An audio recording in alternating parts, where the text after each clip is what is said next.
पानी बिना हमेशा लेट हो जाता है। हाय डकी, यहाँ हूँ मैं। सॉरी, थोड़ा लेट हो गया। लेट क्यों? अरे मैं लेट इसलिए हो गया क्योंकि आज मैं तुम्हारे लिए कुछ खास लाया हूँ। सच में? तब तो मैं बहुत एक्साइटेड हूँ। आज मैं तुम्हारे लिए भगवान बुद्ध की कहानी लाया हूँ।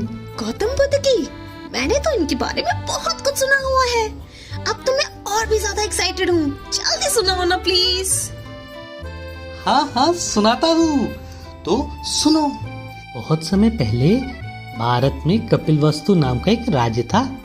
वहाँ के राजा शुद्धोधन और रानी माया देवी के घर एक सुंदर और बुद्धिमान पुत्र का जन्म हुआ। उन्होंने उसका नाम रखा सिद्धार्थ। और जब सिद्धार्थ का जन्म हुआ तो एक ज्ञानी ऋषि ने भविष्यवाणी की, ये बालक या तो महान राजा बनेगा या फिर महान सन्यासी। राजा शुद्धोधन नहीं चाहते थे कि सिद्धार्थ सन्यासी बने, इसलिए उन्होंने सिद्धार्थ को महल में ही रखा और दुनिया की सारी खुशियां दी। लेकिन सिद्धार्थ का मन संसार की सारी सच्चाई जानने को व्याकुल था।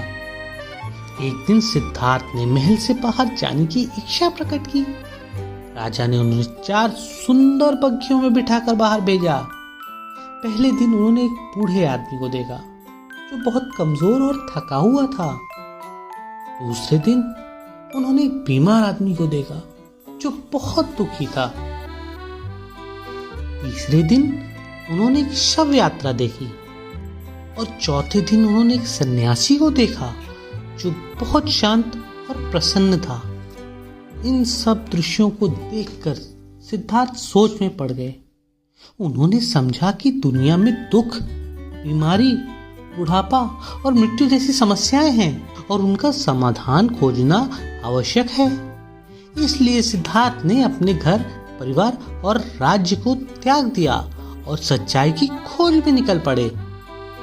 सिद्धार्थ ने कई वर्षों तक कठोर तपस्या की, लेकिन उन्हें ज्ञान की प्राप्ति नहीं हुई। फिर उन्होंने मध्यम मार्ग अपनाया, ना तो बहुत कठोर था और ना ही बहुत आराम। एक दिन वो बोध गया में एक पीपल के पेड़ के नीचे ध्यान में बैठे थे और उन्हें सत्य का बोध हुआ और वो भगवान बुद्ध बन गए, जिसका मतलब है जागृत या प्रबुद्ध। भगवान बुद्ध के उपदेशों ने लाखों लोगों को जीवन का सही मार्ग दिखाया और आज भी उनके उपदेश हमें सही दिशा में चलने के लिए प्रेरित करते हैं।